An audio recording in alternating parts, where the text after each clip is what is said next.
Hi Circle Parents, are you ready for testing? If you're not, we're going to get you there. Let's talk briefly about what the NWEA is. NWEA is the Northwest Evaluation Association. It's been doing pre-K through 12 tests for 40 years. It's research-based, not-for-profit, and currently used in 145 countries and more than half the schools in the U.S., including Circle. The beauty of that test is it's an adaptive test, which is a little different from some of the traditional ones that we offer in the public school. Who tests at Circle? Third graders and up. Can we get out of it? Nope. Sorry, kids. Why do we do this test? The purpose of this test is to measure a student's achievement and growth over time. It can uncover what every student needs to move forward academically and can be used as a tool to inform instruction. How about that? Instead of the tests in public schools that are offered where you compare this year's student to last year, we can now actually look at one individual student and look at their growth over time, and if there's any kind of problem, we can actually fix it. Now, how do we prep for this test? Well, the first thing you want to do is get your child familiar with the test if they haven't taken it already. You shouldn't be asking them to try to figure out how to take the test on test day. So show them how to take it at nwea.org.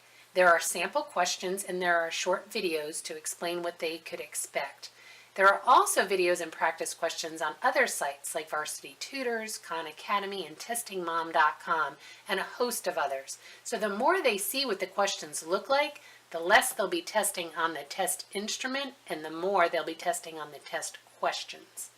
Now, how else can we prepare? Well, I suggest discussion, lots of it. Ask questions about what they learned throughout the year. Talk to them about it. Discussion helps retention much more than reading alone. Also, if they could teach what they learned to you or to another child in the house, that would be awesome. Teaching helps retention so much more because if you can teach it, you know it.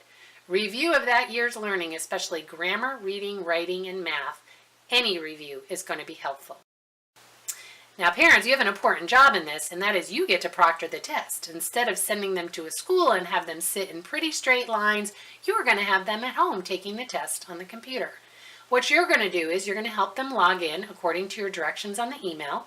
You're going to make sure they have all their tools ready. Math allows for scrap paper and a pencil, and then they have tools available on the test. Sometimes they'll let them use a calculator option, and they also have highlighting options for the reading selections.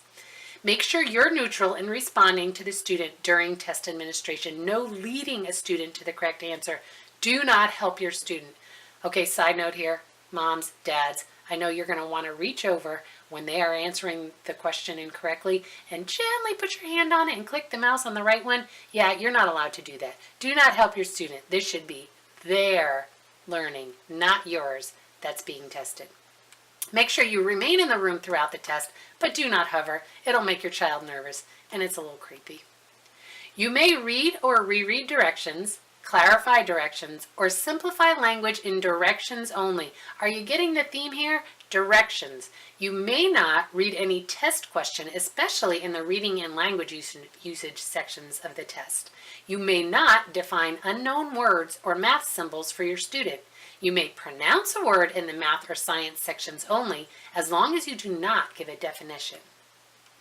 If you have any problems with any questions, such as missing answers, questions, or obviously mismatched question and answer items, record the name of the test, the item number in the upper right-hand corner of the screen, and a description of the problem.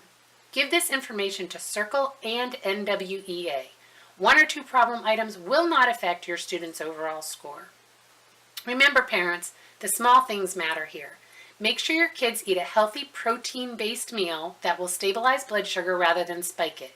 Donuts are not a good bet here. Choose the time that works best for your child. If your child is not a morning person, you may not want to choose that 9 a.m. slot. Consider the place. A quiet, low-traffic room with any other electronics set on mute is ideal. You don't want a place where they're going to get interrupted. And make sure your kids get a good night rest. That'll really help. Parents, there's one more important thing that I need you to be sure to share with your kids, especially if they've never taken this test or this kind of test before. Because this is an adaptive test, it adjusts. That means it'll get harder or easier as your child answers. This can be scary for them because some of the questions are hard. Sometimes they are really hard right out of the gate. Explain that this is normal. Talk to your kids about what an educated guess is. If they've got nothing, have them go with their gut instincts. That's how this test works. Finally, relax. If you do all of these things to prep for the test, it will be fine. Any other information you need can be found at circlechristianschool.org. Look under the NWEA information. Thanks, good luck, and have a great day.